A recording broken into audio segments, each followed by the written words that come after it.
Good morning lakay. Nandito na naman tayo. Umiinom tayo ng Banabati. O ayan.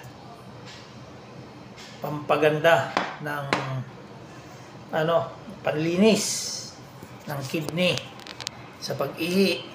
Lalo niya madalas umihi sa gabi.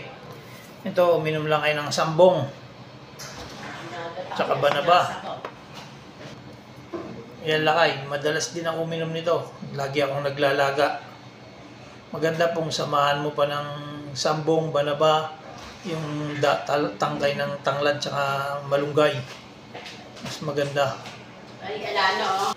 O ayan lakay. O, ayan, diba? Try nyo rin gumawa nito. Huwag nyo nang pansinin yung baso ko.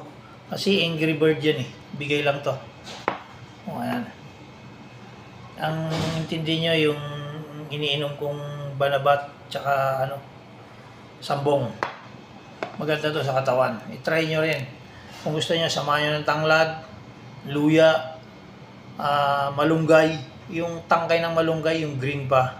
Kahit na yung dahon, kahit wag na yung dahon, yung tangkay lang. Kung gusto nyo, samahan nyo ng dahon na rin. Maganda sa immune system yung malunggay, yung sa naman, sambong, sa pag-ihi, sa kidney, tsaka yung Banaba. Ayan, try nyo. Yung mga madalas umihi sa gabi. Iba, minsan karamihan, lalo yung mga nagkakaroon na ng mga edad-edad na.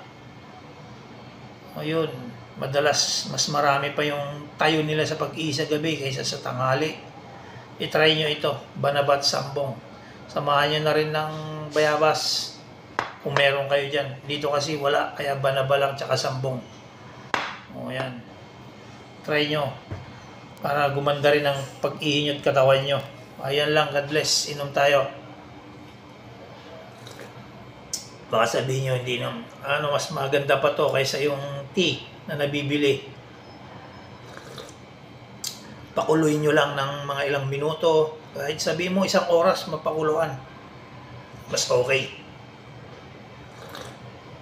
O ayan, God bless. Lakay, ingat-ingat. Adyo.